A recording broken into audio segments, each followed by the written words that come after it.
শ্ৰীলংকাৰ বিৰুদ্ধে হ'বলগীয়া টি-20 আৰু ODI সিৰিজৰ দল ঘোষণা কৰাৰ লগে লগে যেন বিভিন্ন সংবাদ মাধ্যমত বিভিন্ন ধৰণে কণ্ট্ৰভাৰ্চি কৰা দেখা গ'ল। অভিষেক শৰ্মা, ঋতুৰাজ গায়কোৱাডকে ধৰি কেইজনমান ভাল খেলুৱৈক ভাল প্ৰদৰ্শন কৰাৰ পিছতো ভাৰতীয় নিৰ্বাচক মণ্ডলীয়ে দলত স্থান নিদিয়াত বিভিন্ন ধৰণে সমালোচনা কৰা দেখা গৈ আছে। আনকি এনেধৰণৰ কথা উত্থাপন কৰা দেখা গৈছে যে ৰাষ্ট্ৰীয় সংবাদ মাধ্যমতো গৌতম গম্ভীৰ অহাৰ পিছত যেন গৌতম গম্ভীৰে নিজৰ পছন্দ অনুযায়ী খেলুৱৈ চিলেকশ্যন কৰিছে দলত। হৰ্ষিক ৰাণাক দলত লৈছে আৰু আনফালে ঋতুৰাজ গায়কোৱাড আৰু তুষাৰ দেশপাণ্ডে মহেন্দ্ৰ সিং ধোনীৰ পছন্দৰ খেলুৱৈ হয়, যাৰ কাৰণে গৌতম গম্ভীৰে ঋতুৰাজ গায়কোৱাডক আৰু তুষাৰ দেশপাণ্ডেৰ দৰে খেলুৱৈক দলত স্থান দিয়া নাই। আনকি ৰবীন্দ্ৰ জাদেজাৰ দৰে অভিজ্ঞ অলৰাউণ্ডাৰকো ODI দলত স্থান দিয়া নাই।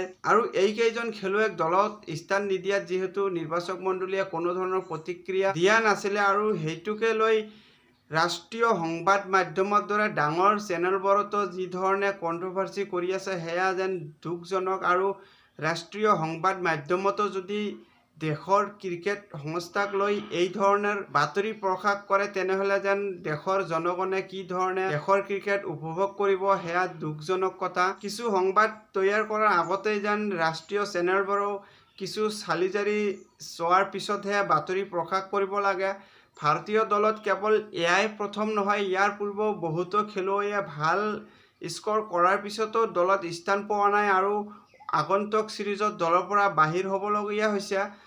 উদাহৰণস্বৰূপে মনোজ তিৱাৰী ভাল পাৰফৰ্মেঞ্চ কৰিছিলে, বিশেষকৈ মনোজ তিৱাৰীৰ দৰে খেলুৱৈও অৰ্ধশতৰান কৰাৰ পিছৰ মেচখনতে শতক অৰ্জন কৰি নট আউট আছিলে। তথাপিও পিছৰ সিৰিজৰ পৰাই মনোজ তিৱাৰী আৰু কোনোদিনে ভাৰতীয় দলত উভতি আহিব পৰা নাছিলে। তাৰোপৰি কৰুণ নায়াৰেও টেষ্ট ক্ৰিকেটত ত্ৰিশতক অৰ্জন কৰিছিলে আৰু বীৰেন্দ্ৰ সেহৱাগৰ পিছত কৰুণ নায়াৰেই এনে এজন বেটাৰ যিয়ে নেকি ভাৰতীয় দলৰ হৈ টেষ্ট ক্ৰিকেটত ত্ৰিশতক অৰ্জন কৰিব পাৰিছিলে আৰু আজিংক্য ৰাহানে আঘাতপ্ৰাপ্ত হোৱাৰ কাৰণে খেলিছিলে আজিংক্য ৰাহানেৰ ঠাইত। আৰু আজিংক্য ৰাহানে যেতিয়া দলত প্ৰত্যাৱৰ্তন কৰিছিলে পিছলৈ কৰুণ নায়াৰে আৰু দলত অন্তৰ্ভুক্তি হোৱা নাছিলে। আৰু ইয়াৰোপৰি অমিত মিশ্ৰা জিম্বাবুৱে সিৰিজত ভাল প্ৰদৰ্শন কৰিছিলে আৰু নিজৰ অন্তিমখন ODI মেচত 6টাকৈ উইকেট লৈ দলক জয়লাভ কৰাইছিলে। তাৰোপৰি মেন অফ দ্য মেচৰ সন্মান লাভ কৰিছিলে আৰু সেই অমিত মিশ্ৰাই পিছলৈ আৰু ভাৰতীয় দলত স্থান পোৱা নাছিল। এইবিলাক যেন সেই সংবাদ মাধ্যমবোৰে চালি জাৰি নাচায় আৰু কেৱল মাত্ৰ প্ৰকাশ কৰি আছে যে তুষাৰ দেশপাণ্ডেক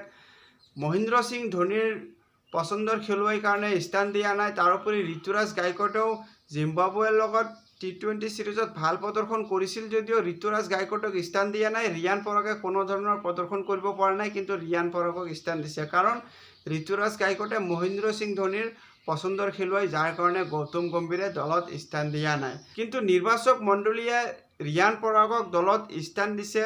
ৰিয়ান পৰাগে মিডিল অৰ্ডাৰত বেটিং কৰে আৰু ঋতুৰাজ গায়কোৱাডক দেখা যায় যে টপ অৰ্ডাৰত বেটিং কৰে। আৰু টপ অৰ্ডাৰত নিৰ্বাচন মণ্ডলীয়ে ইতিমধ্যে যশস্বী জয়সৱাল আৰু শুভমান গিলক ফাৰ্ষ্ট চইচ হিচাপে ধৰি লৈছে। তেনে ক্ষেত্ৰত টিম কমিউনিকেশ্যনৰ কাৰণে হয়তো ঋতুৰাজ গায়কোৱাডে দলত স্থান পোৱা নাই। আৰু যেতিয়া দেখা যাব যে ছিনিয়ৰ খেলুৱৈসকলে ৰেষ্টত থাকিব তেতিয়া নিশ্চয়কৈ ঋতুৰাজ গায়কোৱাডে দলত প্ৰত্যাৱৰ্তন কৰিব। আৰু ঋতুৰাজ গায়কোৱাডৰ ক্ষেত্ৰত যদি এনে হয় যে মহেন্দ্ৰ সিং ধোনীৰ পছন্দৰ খেলুৱৈৰ কাৰণে স্থান দিয়া নাই, তেনেহ'লে যোৱা ছাউথ আফ্ৰিকা সিৰিজতো ভাল প্ৰদৰ্শন কৰিছিলে ছাই সুদৰ্শনে ভাল প্ৰদৰ্শন কৰাৰ পিছতো ODI স্কোৱাডত ছাই সুদৰ্শনৰ নাম অহা নাই। তাৰোপৰি সঞ্জু চেমছনেও লাষ্ট মেচখনত ছাউথ আফ্ৰিকাৰ বিৰুদ্ধে 108 ৰানৰ এটা ডাঙৰ ইনিংছ খেলিছিলে আৰু দলক বিপদৰ পৰা ৰক্ষা কৰিছিলে আৰু সেই সঞ্জু চেমছনৰ ODI স্কোৱাডত নাম অহা নাই। তেনেহ'লে ৰাষ্ট্ৰীয় সংবাদ মাধ্যমৰ দৰে ডাঙৰ ডাঙৰ চেনেলবোৰতো এনেধৰণৰ বাতৰি প্ৰকাশ কৰাটো নিশ্চয়কৈ দুখৰ খবৰ। আৰু ৰিয়ান পৰাগক কিহৰ ভিত্তিত দলত নিৰ্বাচন মণ্ডলীয়ে কণ্টিনিউ কৰিছে আৰু কিহৰ ভিত্তিত ODI দলত স্থান দিছে সেয়া ৰিয়ান পৰাগৰ বিগত 2টা বছৰত ধাৰাবাহিকভাৱে যি ধৰণে প্ৰদৰ্শন কৰিছে আৰু নিৰ্বাচন মণ্ডলীলৈ ৰিয়ান পৰাগে বাধ্য কৰাইছিল যেন চিলেকশ্যনত ভাৰতীয় দলত অন্তৰ্ভুক্তি কৰাৰ কাৰণ ৰিয়ান পৰাগে বিগত 2টা বছৰত ধাৰাবাহিকভাৱে যি ধৰণে প্ৰদৰ্শন কৰিছে, দেশৰ যি সৰ্ববৃহৎ টুৰ্ণামেণ্ট টি-20 ঘৰুৱা ক্ৰিকেট আৰু সেই টি-20 ঘৰুৱা ক্ৰিকেটত ছৈয়দ মুস্তাক আলী ট্ৰফিত ৰিয়ান পৰাগে 510 ৰান সংগ্ৰহ কৰিছিলে আৰু সৰ্বাধিক ৰান আছিলে আৰু এই সিৰিজতে ৰিয়ান পৰাগে ওপৰ-জুপুৰি 7টাকৈ অৰ্ধশতৰান সংগ্ৰহ কৰিছিলে, যিটো নেকি টি20 ক্ৰিকেটত সকলোতকৈ বেছি। আৰু প্ৰথমগৰাকী ভাৰতীয় বেটছমেন হিচাপে পৰিগণিত হৈছিল যে এটা টুৰ্ণামেণ্টতো 40টাকৈ ছিক্স কোবাইছিল ৰিয়ান পৰাগে। তাৰোপৰি বিজয় হাজাৰে ট্ৰফিত ৰিয়ান পৰাগে অসমৰ হৈ সৰ্বাধিক ৰান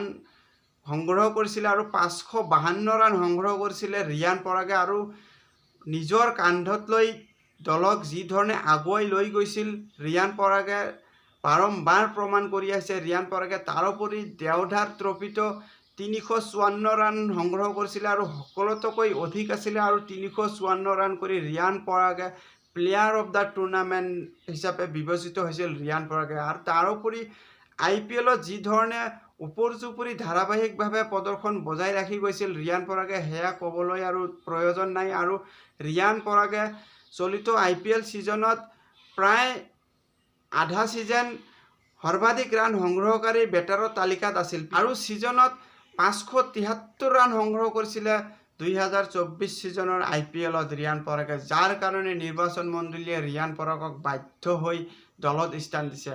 আৰু কেৱল মাত্ৰ এটা বা দুটা মেচ চাই কোনো এজন প্লেয়াৰ ডাঙৰ হ'ব নোৱাৰে বা হিৰো হ'ব নোৱাৰে। আৰু এটা ইনিংছ চাই কেৱল মাত্ৰ দলত স্থান দিয়া নহয় কোনো খেলুৱৈক। যেনেকৈ অভিষেক শৰ্মাই 17 ৰান অৰ্জন কৰাৰ পিছতো যি ধৰণে টি20 স্কোৱাডৰ পৰা বাহিৰ হৈ গৈছে, ইয়াৰ দৰে এনেকুৱা উদাহৰণ আৰু আছে। যেনেকৈ ঈশান কিষাণে বাংলাদেশৰ বিৰুদ্ধে ODI সিৰিজত 200 ৰান অৰ্জন কৰিছিলে আৰু সেই সিৰিজত শুভমান গিলৰ অনুপস্থিতিত ঈশান কিষাণে 200 ৰান অৰ্জন কৰিছিল। আৰু তেতিয়া এনে লাগিছিল হয়তো শুভমান গিলৰ স্থান ঈশান কিষাণে দখল কৰিব, কিন্তু ভাৰতীয় নিৰ্বাচক মণ্ডলীয়ে আৰু টিম মেনেজমেণ্টে যেতিয়া নেক্সট সিৰিজখন আৰম্ভ হৈছিলে আৰু সেই নেক্সট সিৰিজত ঈশান কিষাণৰ ঠাইত শুভমান গিলকে স্থান দিছিল। আৰু তেতিয়াও সংবাদ মাধ্যমে বহু চৰ্চা চলাইছিল যেন 200 ৰান অৰ্জন কৰাৰ পিছতো এজন বেটাৰক কি ধৰণে দলৰ পৰা ড্ৰপ কৰিব পাৰে, কিন্তু তাৰ প্ৰত্যুত্তৰ শুভমান গিলে নিজৰ বেটেৰে দিছিল। আৰু ইয়াৰ পিছতে শুভমান গিলেও 200 ৰান অৰ্জন কৰি সেই টিম মেনেজমেণ্টৰ যি সিদ্ধান্তৰ ওপৰত ভৰসা ৰাখি 200 ৰান কৰি প্ৰত্যুত্তৰ দিছিল। আৰু ইয়াৰ পৰাই বিভিন্ন সংবাদ মাধ্যম বা সমালোচকসকলে জানিব লাগিব যে কোনো এজন খেলুৱৈৰ এটা বা দুটা মেচৰ ওপৰত নিৰ্ভৰ কৰি দলত অন্তৰ্ভুক্তি কৰা নহয়, সম্পূৰ্ণ 2-3 বছৰৰ এটা ছিজন চাই দলত অন্তৰ্ভুক্তি কৰা হয়। কোনো এজন খেলুৱৈ যদিহে এটা টুৰ্ণামেণ্টত ভাল প্ৰদৰ্শন কৰে তাৰ পৰিপ্ৰেক্ষিতত দলত স্থান নাপায়। ওপৰ-জুপুৰি 3-4টা টুৰ্ণামেণ্টত ধাৰাবাহিকভাৱে যেতিয়া প্ৰদৰ্শন কৰি আহিব পাৰে তেতিয়াহে ভাৰতীয় দলত স্থান পায়। আৰু ভাৰতীয় দলত স্থান পোৱাটো ইমান সহজ নহয়। আৰু যিহেতু খেলুৱৈসকলে অধিক কষ্ট কৰি আৰু নিজৰ সাধনাৰ ফলত খেলুৱৈসকলে এনে পৰিস্থিতিত উপনীত হ'বলৈ পায়, আৰু সেয়ে সকলো সমালোচকসকলে বা নিউজ চেনেলসকলেও খেলুৱৈসকলৰ প্ৰতি সঁহাৰি জনাব লাগে আৰু খেলুৱৈসকলৰ সন্মান ৰক্ষা কৰি নিউজ কৰিব লাগে, তাৰে কামনা কৰিলোঁ। ধন্যবাদ।